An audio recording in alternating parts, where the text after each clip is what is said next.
사전투표율이 높아지는 이유는 뭐냐면 편리하다는 거예요. 편리하다. 사전투표를 많이 안 할 수가 없어요. 하도 야당법석을 뜨니까.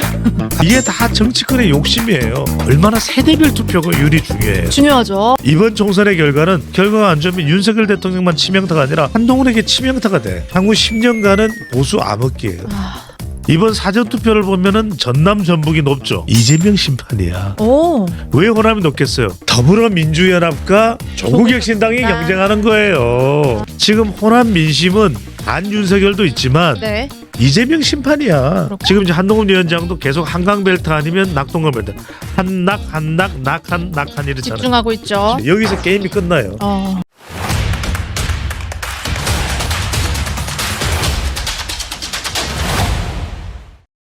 사전 투표 하셨어요, 소장님?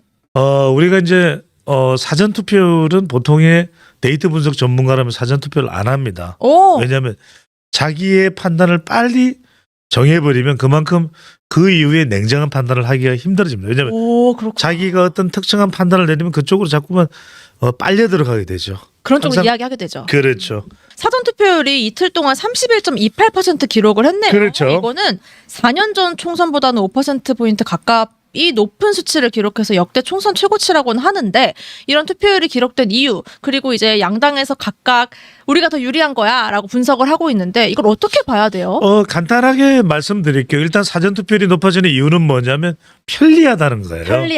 편리하다는 것이고, 두 번째는 사전 투표를 많이 안 할 수가 없어요. 하도 야당법석을 뜨니까 각 정당에서 마치 유권자들은 뭐 짐짝 마냥 무슨 빨리 해라. 가뜩이나 우리가 허겁지겁 급한 일이 많고 빨리빨리 문하는데 여기에서 투표까지도 이게 다 정치권의 욕심이에요. 그렇군요. 특히 지금 뭐 민주당에서는 뭐 투표율이 높으면 민주당이 우세합니다. 이런 얘기를 마구잡이를 하고 있어요. 근데 네. 자, 편리하기 때문에 사전 투표율은 높아질 수밖에 없다. 31.3이라는 게 뭐예요? 그 사이에 있네요. 사이에 있을 분들은 30에 오히려 가깝죠. 네. 그러니까 이거는 서로 유리하다 어쩐다 호들갑을 떨 일이 전혀 아니다. 아니다. 제발 좀 호들갑을 안 떨었으면 좋겠어요. 그것보다는 얼마나 세대별 투표가 율이 중요해요. 중요하죠. 많은 분들이 자꾸만 투표율을 여쭤보는데 저는 항상 말씀드립니다만 먼저 이제 선거 여론조사에 대해서 좀 설명을 드려야 돼요. 해주세요. 자, 선거 여론조사가 자, 여러분들께 설명드릴게요. 2012년에 뭐라 그랬나요? 그러니까 결과는 새누리당의 과반 의석 확보였어요. 네. 그런데 당시에. 그때 이명박 임기 거의 마지막이었어요. 그러니까 지금 한번 뒤져보세요. 2012년에 다들 민주당이 과반 달성한다고 그랬어요. 그랬어요. 한번 뒤져보세요. 네. 검색을 해보세요.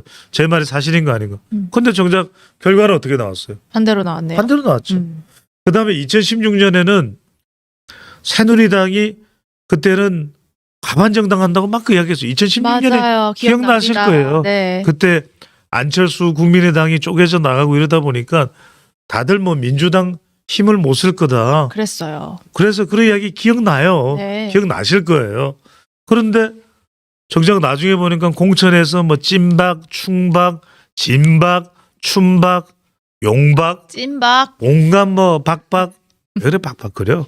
박박거리다가 결국 옥새 들고 나르샤까지 까지. 하지. 맞아요. 정말 기억이 나네요. 자칫 잘못하면 육룡이 나르샤 길태미가 나올 것.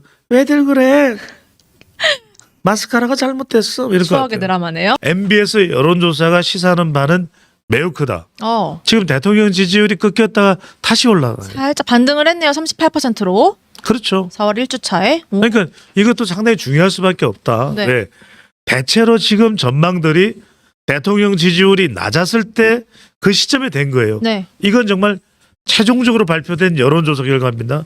그러니까 다시 반등을 하고 있다. 이 점이 너무 중요하고 특히 그동안 대통령 지지율도 그렇고 국민의힘 선거 경쟁력에 좀 부담이 됐던 것이 의대 정원이에요. 그런데 이제는 국민 여론들이 이런 거예요.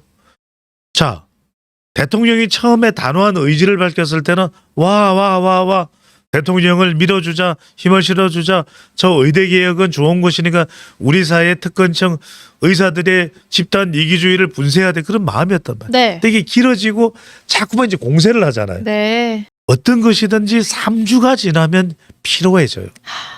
피곤해져요. 네. 그러니까 항상 3주를 단위로 해서 국면 전환이 일어나는 전략이 필요합니다. 그렇군요. 다른 거 그다음에 어때요? 정당 지지도를 보자고요. MBS 조사. 자, 오. 그러면 아니 정말 국민의힘이 꼴도 보기 싫을 거면은 민주당 지지율이 올라가야 되잖아요.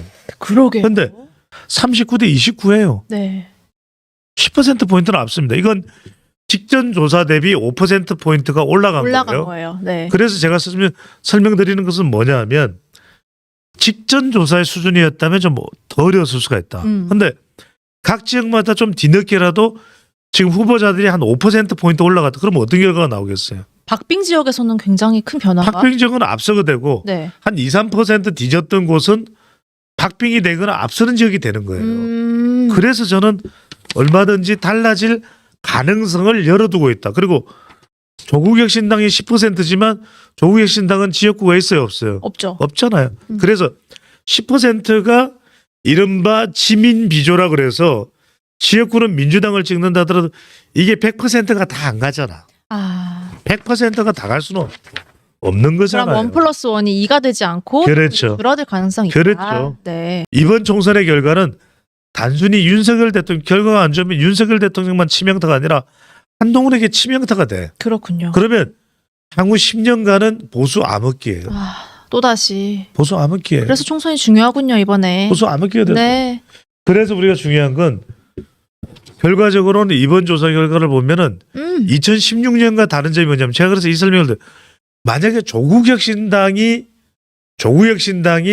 지역구 후보가 나왔다면 상당히 위협적이에요. 아. 근데 그나마 위협적이긴 하나 비례야. 비례에 국한돼 근데- 있죠. 근데 그 비례를 네. 국민의 미래 걸 가져간다 그러면 그건 굉장히 위협적이겠죠. 네. 근데 이번의 경우에 보시면은 마찬가지로 민주당 걸 가져가요. 비례 투표. 친구에서 비례 투표를 여러분들 보시면 조국이 더 높아. 더불어민주연합이 너무 낮게 나왔네요. 오, 15%. 그러니까 여러분들 이거 왜 그러냐면 이번 사전 투표를 보면은 전남 전북이 높죠. 네. 왜 높겠어요? 이재명 심판이야. 오. 왜 호남이 높겠어요? 누구 경쟁하는 거예요? 더불어민주연합과 조국혁신당이 조국혁신당. 경쟁하는 거예요. 아. 지금 호남 민심은 반윤석열도 있지만 네. 이재명 심판이야. 그렇군요. 조국혁신당으로 갔군요. 호남에서 더 높아요, 조국혁신당이. 맞아요. 그래서 빨리 가서 조국혁신당을 찍는 거예요. 근데 이건 또 골치 아픈 게 조국 대표가 이제 깜방을 가잖아요. 대법원 판결 앞두고 그러면은 있죠. 피선거권이 박탈될 수. 대선 후보자가 될 걸 박탈당해 버려요. 그걸 누가 복권해줘요? 일단 국정 동력을 살리려면은 중요한 거는 이제 이 결과잖아요, 그죠? MBS 결과인데 입니다. 오. 아직 동률이야. 진짜 사실상 동률이네요. 동률이에요. 네. 자, 우리가 또 하나 볼 것이 뭐냐면 어떤 한강 벨트가 중요하죠. 네. 자, 한강 벨트로 가보면 결국에는 한강 벨트에 운명이 달려 있어요. 그러니까 지금 이제 한동훈 위원장도 계속 한강 벨트 아니면 낙동강 벨트, 낙한 이렇잖아요. 집중하고 있죠. 집중할 수밖에 없는 게 여기서 게임이 끝나요. 어. 그러니까 이제 중요한 것은 결과적으로 한 위원장이 정말 모든 걸 다 끌어부어야 돼요. 쓰러질 정도로. 쓰러지도 이상할 게 없어요. 지금 일정은 그래요. 그래요. 네. 네. 지미사에서 한동훈 위원장이 오늘 4시 한 30분쯤에 부산 서면에서 쓰러진다. 만약에 낙동강 벨트가 뒤집어지는 거죠. 아. 그만큼 이번 선거의 긴장감은 매우 높다. 매우 높다. 근데 이제 낙동강 벨트에 지금 발표되고 있는 여론조사 결과를 들어보면 40대에서 민주당 후보의 지지율이 매우 높게 나타나요. 40대에서 그렇죠. 네. 매우 높게 나타나요. 그런데 40대가 여러분들 과연 이거 매우 중요한 겁니다. 40대가 정작 투표율이 그렇게 높을까? 그렇지 않아요? 그 정도로 높지는 않아요. 아. 투표율은 20대, 30대는 낮고 40대는 적어도 60대보다는 뭐 두 자릿수 정도로 낮은 편이에요. 그렇죠. 그래서 결국 60대와 70대 이상의 한 표는 20, 30대의 3표, 4표. 60대 이상의 두 표는 거의 40대의 3표하고 맞먹을 정도라고 보시면 돼요. 그래서 그 정도의 투표율에 따른 표심의 차이도 사실은 선거 결과에 매우 중요하다.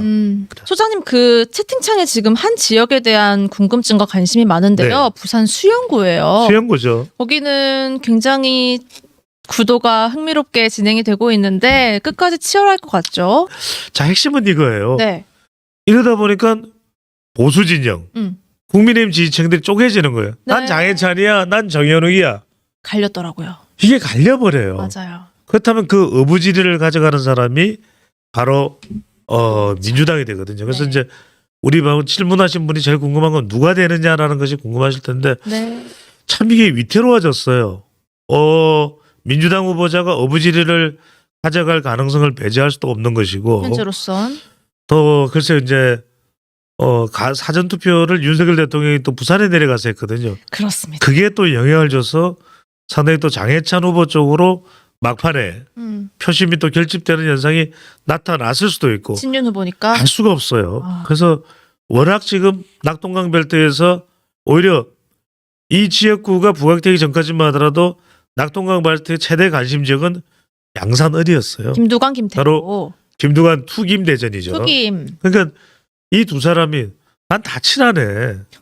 안 친한 사람이 누구예요? 미치겠어. 다 친해. 마당발. 예. 네. 그래서 지금 상당히 접전이 되는데 저는 이런 말씀을 꼭 드리고 싶은 것이 결국 TK 지역도 지역의 정서상 선거 막바지에 가면 이 보수층들이 결집하는 현상이 나타나고 있다. 네. 마찬가지로 부산도 본 투표율이 상당히 높을 것으로 예상이 되고 있어요. 네. 그렇다면 그걸 보더라도 대체로 10일 투표 날에는 보수 지지층들이 이제 결집을 할 텐데 한 곳만 예외인 곳이 이제 바로 수영이 되겠죠. 그런 것 같아요. 정말- 평화롭게 단일화가 어느 쪽으로 이뤄졌으면은 좋았겠지만 우리 유권자들이 보시기에 그래서 고민이 많으실 것 같아요. 이제 보수 지지자들 분들께서는 그렇죠. 네. 사실 이걸 많은 분들은 그렇게 이야기를 합니다.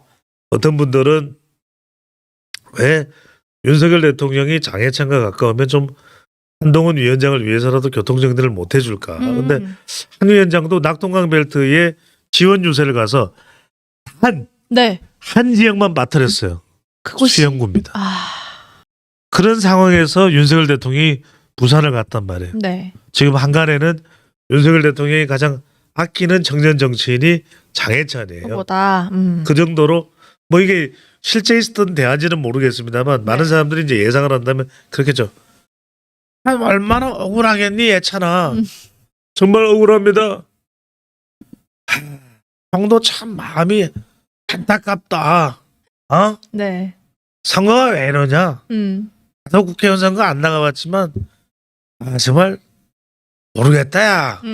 그런 마음이었을 거예요. 그러니까 그럴 수 있죠. 차마 경선에서 이긴 네. 그리고 윤석열 대통령에 대한 충성심이 강한 그 예찬이를 장해찬을 물리기도 힘들었을 거예요. 맞습니다. 그러니까 그만큼 또 장해찬도 뭐 올고전 대통령을 향한 그 일편단심 그런 게 있는 것이고 참 우리가 말은 쉽게 하지만 정작 그 사람의 상황에서 보면 포기하기 힘들잖아요. 힘들어요. 지지율도 낮게 나오는 게 또 아니니까. 그러니까요. 네.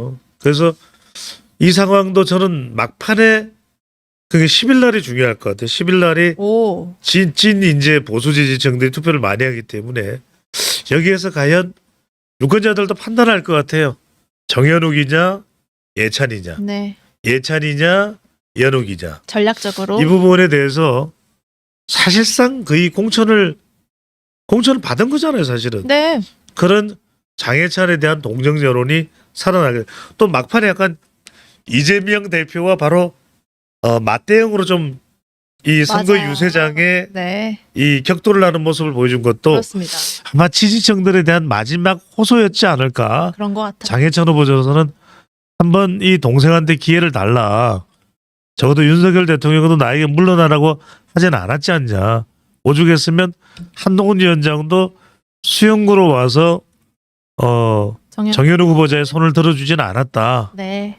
나에게는 대통령이 있다. 이런 판단을 가지고 있는 것이 상당히 선거에도 네. 영향을 줄 것으로 보입니다.